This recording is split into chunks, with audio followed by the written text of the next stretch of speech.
दो इंडिकेटर को लगाना है चार्ट पे, और ये वाले पीले वाले इंडिकेटर के नीचे जब प्राइस फॉर्मेशन हो और यहाँ पे एक रेड कलर का कैंडल फॉर्मेशन होने लगे, बस इस इंडिकेटर के माध्यम से और इस स्कैल्पिंग के माध्यम से हम लोग मार्केट में सेलिंग पोजीशन बना करके अपने पोजीशन को होल्ड करते हैं।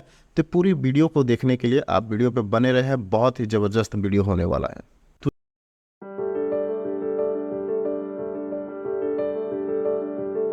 तो यहाँ पे आप देखेंगे कि ये निफ्टी का चार्ट है। इस स्ट्रैटेजी को आप 3 इंडेक्स में इम्प्लीमेंट कर सकते हैं एज यू ट्रेड, जहाँ पे आप ट्रेड करते हैं। निफ्टी, यहाँ पे निफ्टी हो जाएगा, बैंक निफ्टी, यहाँ पे Nifty, bank Nifty and Fin Nifty. ये तीनों इंडेक्स में आप अप्लाई कर सकते हैं। जिस इंडेक्स में आप ट्रेड करना प्रेफर समझते हैं उसमें इस स्ट्रैटेजी को इम्प्लीमेंट करते हैं। तो मैं यहाँ पे अभी निफ्टी में आपको एक्सप्लेन करके दिखा रहा हूँ। तो सबसे पहले इस स्ट्रैटेजी को यूज करने के लिए आपको कुछ क्राइटेरिया को फॉलो करना होता है। फर्स्ट ऑल ऑफ आपको टाइमिंग का जो होता है 1 मिनट टाइम फ्रेम को इसको यूज करना होता है, because this strategy is 1 minute scalping strategy. तो सबसे पहले यहाँ पे टाइमिंग 1 मिनट का रहेगा। उसके बाद हमें 2 यहाँ पे इंडिकेटर प्लॉट करना हुआ होता है चार्ट पे।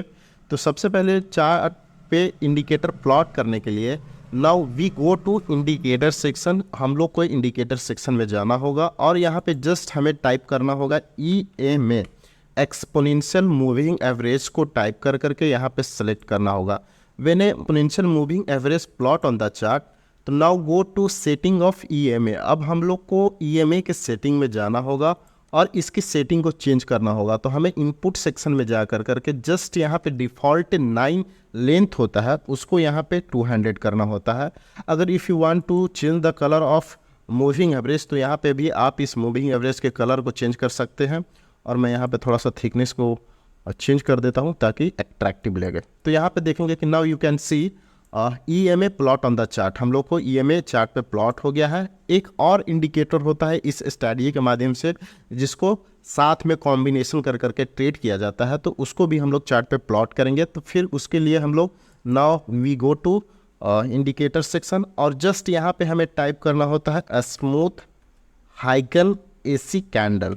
यहाँ पे हम लोग स्मूथ जैसे ही टाइप करेंगे तो यहाँ पे ऊपर में एक आ जाएगा स्मूथ हाइकन AC कैंडल्स। यहाँ पे देखेंगे कि 5107 इसका सब्सक्राइबर है। तो इसको हम लोग क्या करेंगे, यहाँ पे सिलेक्ट करेंगे। When we select then this indicator plot on the chart, ये ऑटोमेटिक आपका चार्ट पे यहाँ पे प्लॉट हो जाएगा। तो इसमें सेटिंग करने की कोई आवश्यकता नहीं है, ये डिफ़ॉल्ट सेटिंग ही रहने देंगे। अब इस स्ट्रैटेजी को मेन पार्ट्स को हम लोग समझने की कोशिश करेंगे कि ये स्ट्रैटेजी है क्या और इसको इम्प्लीमेंट हम लोग कैसे करेंगे इन ए ट्रेडिंग में।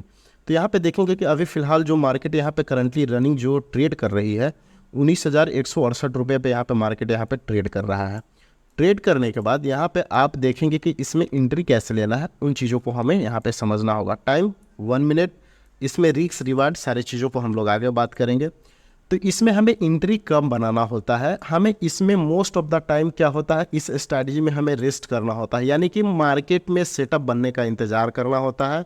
और मैं बता देता हूं कि अगर आप इसमें से 10 ट्रेड लेंगे तो 8 ट्रेड आपके प्रॉफिटेबल रहेंगे, 2 ही ट्रेड में आपको लॉस होने की संभावना है। 80% इसका रिस्क एंड रिवार्ड है इस स्ट्रैटेजी का।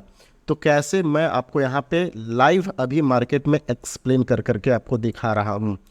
जब एक EMA और एक आपका स्मूथ हाइकन AC कैंडल जब एक दूसरे से अटैच होते हैं यानी कि टकराते हैं, तब हम लोग क्या करते हैं कि इन दोनों का समापन होता है, तब हम लोग इस ट्रेड में एंट्री बनाते हैं।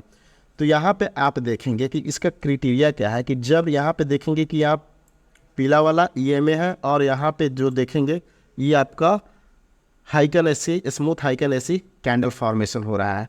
तो यहाँ पे देखेंगे कि हाइकन AC और इस EMA का सबसे पहले अगर हमको सेलिंग साइड जाना है तो सेलिंग साइड के लिए हमें ये देखना होगा कि ये जो 2 EMA है 200 मूविंग एवरेज का प्राइस हमें नीचे फॉर्मेशन होना चाहिए। तब जाएंगे शॉर्टिंग के लिए और बाइंग के लिए इसके ऊपर कैंडल फॉर्मेशन होना चाहिए, प्राइस फॉर्मेशन होना चाहिए। तो यहाँ पर देखेंगे कि यहाँ पे दोनों का अट्रैक्ट हुआ है, टचिंग हुआ है और ये कैंडल मूविंग एवरेज के EMA के नीचे फॉर्मेशन हुआ है। और जब जिस कैंडल पे EMA का टच हो और आपका हाइकन ऐसे स्मूथ कैंडल का भी टच हो तो उसके लो कैंडल ब्रेक होते ही हम लोग यहाँ पे एंट्री बनाते हैं। लेकिन ये लो वाला कैंडल भी रेड होना चाहिए और ऊपर वाला भी कैंडल रेड होना चाहिए, और इसके ऊपर स्विंग हाई का हम लोग स्टॉप लॉस मानते हैं। तो यहाँ पे आप देखेंगे कि यहाँ पे दोनों टच हुआ है, और यहाँ पे भी जो लो ब्रेक किया है वो रेड कैंडल नहीं ब्रेक कर करके क्लोजिंग किया है। तो यहाँ पे हमारा एंट्री बनता है।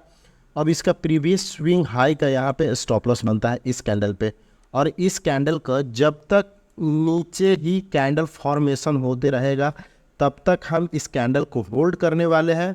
और जैसे ही फिर ये टच करने लगे इस कैंडल को तो यहाँ पे हम लोग प्रॉफिट बुक करेंगे, या इसके ऊपर क्लोजिंग पे हम लोग प्रॉफिट बुक करेंगे। मोस्ट ऑफ द टाइम हम लोग क्या करते हैं कि ये रेसिस्टेंस की तरह भी काम करता है, तो हम लोग इसको टचिंग पे नहीं, जब इसको ब्रेक करके ऊपर कैंडल फॉर्मेशन करने लगे तब हम इस ट्रेड से एग्जिट हो जाएंगे। तो यहाँ पे देखेंगे कि यहाँ पे हमारी एक एंट्री बनती है इस कैंडल के पास, और इस कैंडल के बाद एंट्री बनने के बाद यहाँ पे देखेंगे कि जितने भी कैंडल्स हैं ये सब आपके 2 EMA के नीचे प्राइस फॉर्मेशन हो रहा है। तो अभी हमारा इसमें कोई भी बाइंग सेटअप बना नहीं है, और ये जब तक रेड बनाते जाएगा तब तक इसको हम लोग होल्ड करते जाएंगे। और अभी भी देखेंगे कि निफ्टी अभी एक डाउन साइड की मोमेंटम कंटिन्यू करेगा। बाइंग कब करेंगे? जब इसके ऊपर प्राइस ट्रेड करने लगेगा और यहाँ पे इस तरीके का ग्रीन कैंडल फॉर्मेशन करने लगेगा हाइकन एसी, तब हम लोग इसमें एक बाइंग पोजीशन बनाएंगे इस स्ट्रैटेजी के माध्यम से। तो एक हमारा यहाँ पे सेल पोजीशन ट्रिगर हो गया। आप देखेंगे कि 1:10 का भी रिस्क रिवार्ड मिल गया। अब मैं यहाँ पे आपको एक बाइंग सेटअप आपको दिखा देता हूँ कि कैसे हम लोग यहाँ पे बाइंग सेटअप के लिए जाएंगे। तो यहाँ पे अगर आप देखेंगे तो यहाँ पे एक प्राइस जो है इस कैंडल EMA के ऊपर कैंडल फॉर्मेशन होने लगा है, और यहाँ पे भी ये टच कर रहा है। तो जस्ट इस कैंडल की हाई को हम लोग मार्क करेंगे और इसका प्रीवियस स्विंग को हम लोग स्टॉप लॉस मान करके चलेंगे। अगर हम लोग इसको प्राइस को मेजर करें तो कितना पॉइंट का स्टॉप लॉस और कितना पॉइंट का टारगेट बन रहा है वो चीज़ों को हम लोग यहाँ पे मार्क करेंगे। तो यहाँ पे आप देखेंगे तो 16 पॉइंट का स्टॉप लॉस है, और हमेशा इसमें 1:2 का रिस्क रिवार्ड लेकर के चलना है। 1:2 यानी 16 पॉइंट का है तो 16 दूना 32। तो यहाँ पे आप देखेंगे तो 34 पॉइंट का वन वे हमें टारगेट मिल गया है, और तब तक पोजीशन को होल्ड करना है तब तक हमें, जब तक 1:2 ना मिल जाए। तो 1:2 मिल जाए तो आप क्या करेंगे कि पार्शियल प्रॉफिट भी बुक कर सकते हैं या अपनी फाइनल प्रॉफिट को भी बुक कर सकते हैं। आप यहाँ पे देखेंगे कि कैंडल इसके ऊपर फॉर्मेशन हो रहा है, 1:2 से भी ज़्यादा ये टारगेट दिया। ये स्कैल्पिंग स्ट्रैटेजी है जो कि बहुत ही पावरफुल है, लेकिन इसमें क्या है कि आपको मोस्ट ऑफ द टाइम बैठना पड़ेगा। अगर आपको ये बॉटम पे बाई करवाएगा, टॉप पे सेल करवाएगा, और बीच में बहुत सारे मल्टीपल इंडिकेशन देंगे जो कि आपको फॉलो नहीं करना है। ये हमेशा आपको मार्केट गिरने के बाद जब बॉटम बनाता है तब आपको बाइंग कर करके होल्ड करना है, और जब एक टॉप बना कर करके मार्केट जब ऊपर बाइंग मोमेंटम बना के टॉप बनाता है तब वहाँ से आपको एक सेलिंग पोजीशन बनाना है।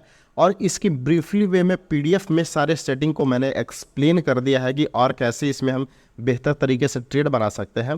तो वीडियो के डिस्क्रिप्शन में इसका लिंक मिल जाएगा, वहाँ पे भी जा कर करके PDF को आप चेकआउट कर सकते हैं।